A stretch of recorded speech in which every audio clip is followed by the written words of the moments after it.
대구에 머무르는 유학생들이 우리 지역을 홍보하기 위해 대구 곳곳을 탐방했습니다.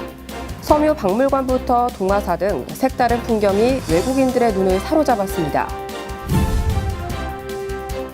푸드뱅크에서 기부받은 제품을 슈퍼마켓처럼 진열해 수혜자가 필요한 물건을 가져갈 수 있도록 만든 푸드마켓이 지난 8월에 달서구에서 두 번째로 문을 열었습니다.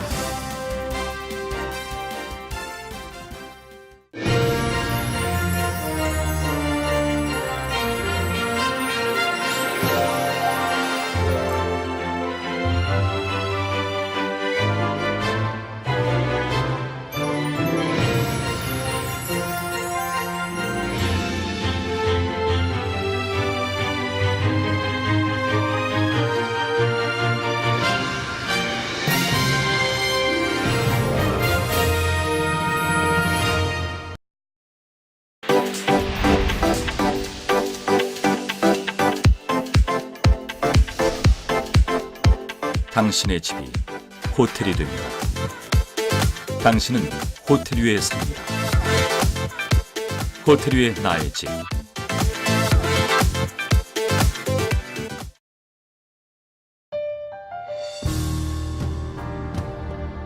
고운 풀들이 이슬에 젖어 물가를 둘렀는데 작은 연못을 물은 말띠 맑아 티끌도 없네. 날아가는 구름과 지나가는 새는 원래 물에 비치지만 나는 저 제비가 까불다가 물결을 찰까 두려워하네. 청렴의 도시 대구광역시.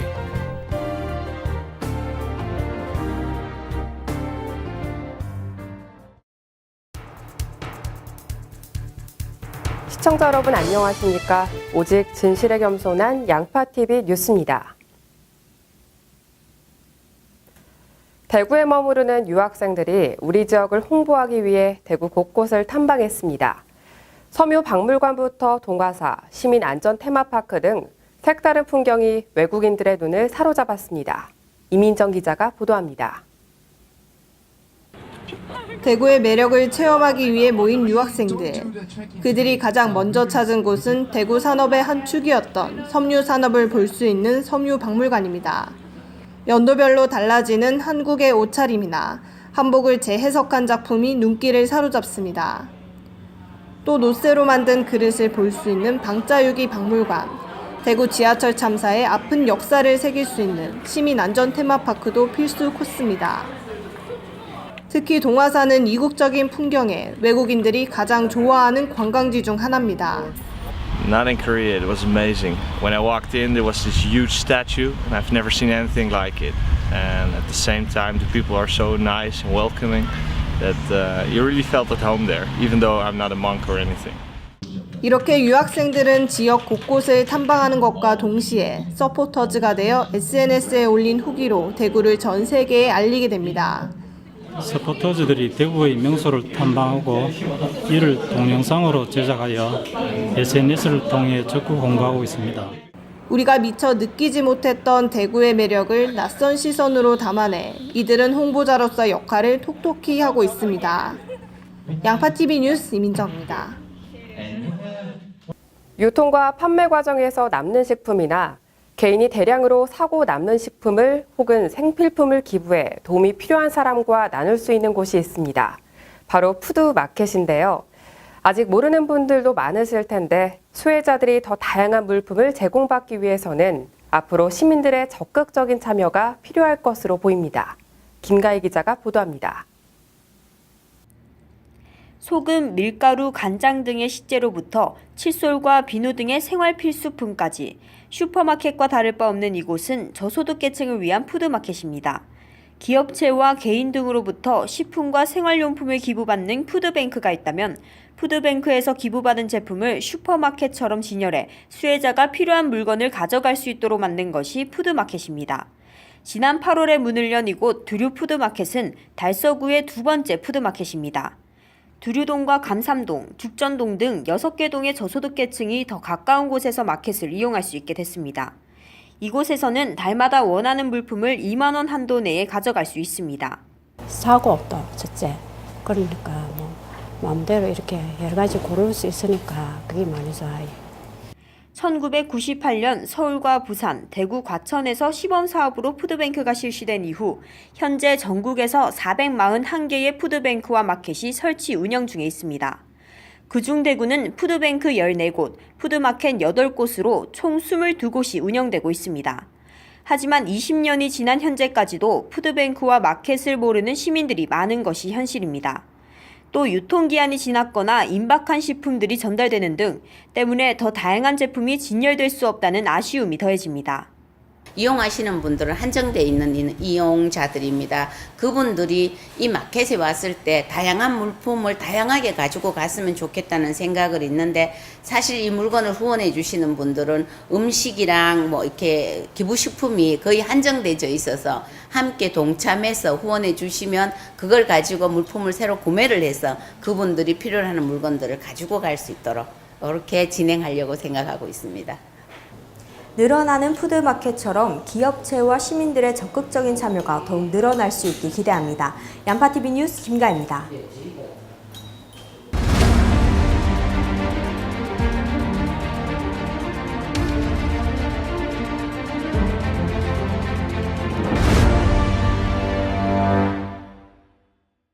대구의 관문인 동대구역 주변의 간판들이 일제히 정비됐습니다. 대구시는 노후되거나 각종 5개 광고물이 난립했던 MBC 내거리와 상공회의소 구간 거리 환경 개선을 위해 지난 5월부터 사업을 진행했습니다. 그 결과 총 88개의 점포를 대상으로 120개의 간판을 새롭게 제작했으며 업소당 간판 수를 제한해 도시미관을 정비했습니다. 제5회 대구도시 농업박람회가 7일부터 10일까지 나흘간 대구 농업 마이스터 고등학교에서 열립니다. 이번 박람회는 논과 메밀밭, 밭과 채소 터널, 옥수수 미로, 텃밭 체험 등을 통한 도시민들에게 녹색 힐링의 장을 제공합니다. 도심 속의 자연 도시농부 주제관에서는 먹거리 텃밭, LED 식물 공장 등 실제 도심에서 활용할 수 있는 텃밭 모델을 선보일 예정이며 도시농업 초심자를 위한 왕초보 도시농부학교, 귀농 귀촌 상담이 가능한 도시농업 모델관, 재활용 화분 심기, 다육 아트 등이 마련됩니다. 이외에도 지역 로컬 푸드 제품들을 저렴한 가격에 제공하는 등 다양한 볼거리와 체험거리가 운영됩니다. 대구시가 오는 11월 23일까지 건강을 지키기 위한 저염음식 아카데미 요리교실을 실시합니다.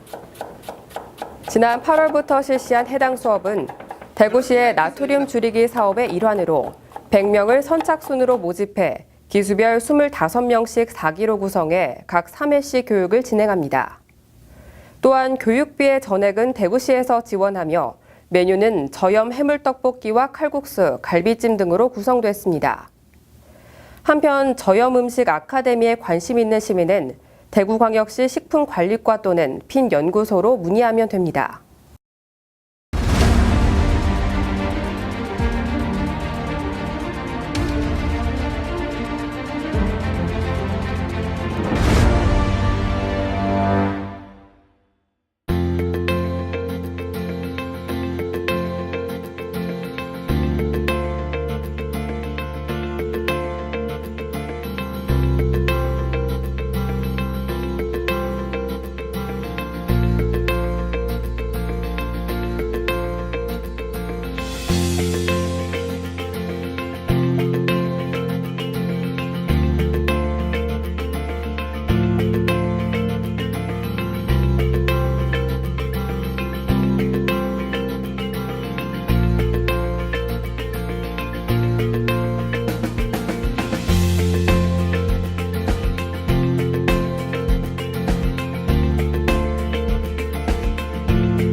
네, 한 연구에 의하면 아침에 섬유질과 탄수화물이 풍부한 식사를 하는 것이 온종일 피로를 덜 느낀다고 합니다. 바쁘더라도 내일부터 아침은 꼭 드시고 하루 일과를 힘차게 시작해보는 건 어떨까요? 이상으로 오늘의 뉴스를 모두 마칩니다. 시청해주신 여러분 고맙습니다.